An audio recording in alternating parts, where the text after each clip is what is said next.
Good morning, Eric Mortensen here out of Shakopee, District 55A, and it is Friday, March 12th, one day before the one-year anniversary of Governor Walz unilaterally declaring himself the King of Minnesota.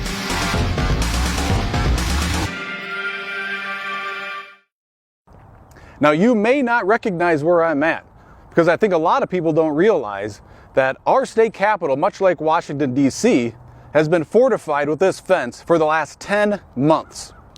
This week, we reached out to the Sergeant of Arms, and we asked him how long can the public expect this fence to be up around its capitol?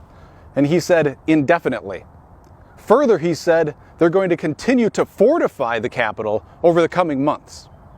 In fact, our member directory, a little booklet that includes all of the members of the legislature, the cover of that booklet is a picture of the state capitol with this fence and a woman walking by with a mask on her face.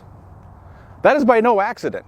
That was a professional photographer that stood here and took that picture. That is propaganda. They're trying to normalize this fence and the wearing of masks. And as this fence indicates, no public is allowed. For the last year, no public has been allowed inside our state capitol building or our state office building where the legislators are supposed to be working. The political class inside these buildings have long decided that it's fine if us lowly Minnesotans go to the Walmarts, the Menards, the Targets of the world, any big box store you'd like. That's perfectly acceptable, but they've decided they're far too important, they're far too vulnerable, and you're far too contaminated to enter into their workspace and address your grievances with your elected representatives. I'm convinced the real reason is they know you're pissed off. You want your voice heard because nobody answers these phones, and they just don't want to be confronted. Here we are inside the Capitol, Friday afternoon, a business day. Any Minnesota business that's allowed to be open is certainly at work. It's so quiet, empty hallways, we could probably hear this pin drop. Here we are at the governor's office. This is my fourth visit to him in the last couple months. Every other time I've stopped by to say hi, no one's been here. So we'll see what happens.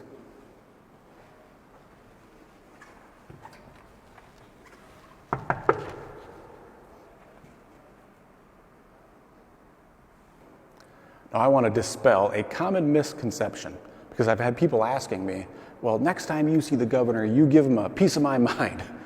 Well, here's the reality. I've never met the man. He doesn't talk to us. He doesn't ask for our advice. He never comes into our offices. I have yet to meet Governor Walz. So although people think that we're some sort of co-workers just because we're all in St. Paul, it couldn't be further from the truth. And I see at no point in time when we ever will cross paths. Here we are in the state office building where legislators of the Minnesota State House would typically be working. This hallways would typically be bustling with people, constituents, lobbyists, lawmakers. It would be packed with people in these hallways.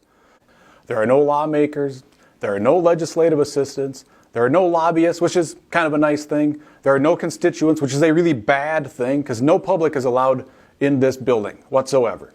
We're still at the state office building. We are outside the office of the Speaker of the House, Melissa Hortman.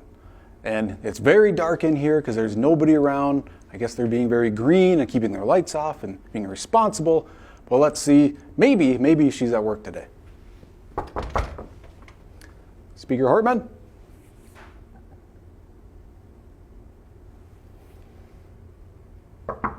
Speaker Hortman, you working today?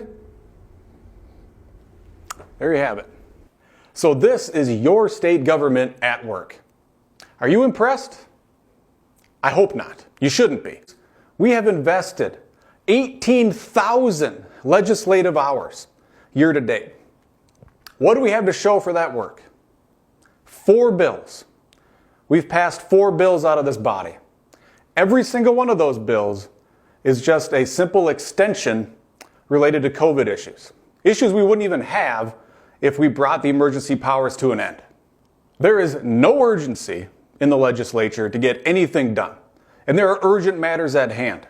Today is March 12th, which means in 3 days, businesses will be filing their taxes. That'll be their deadline. And we have this urgent paycheck protection program that we tried to move on the House floor a couple days ago. Even the Democrats voted against their own bill. Look, I'm a business person, and I categorize things into 4 quadrants. And they're based off of high or low urgency or high or low importance. In that quadrant of high importance, high urgency, they require immediate attention. But the House Democrats don't care. They take no action on this because they're clearly waiting to roll it into gigantic omnibus bills instead and politicizing the issue.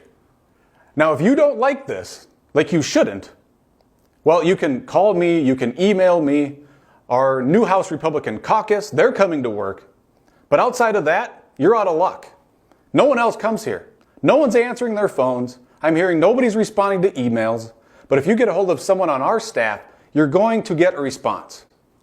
My fellow Minnesotans, your state government is failing you.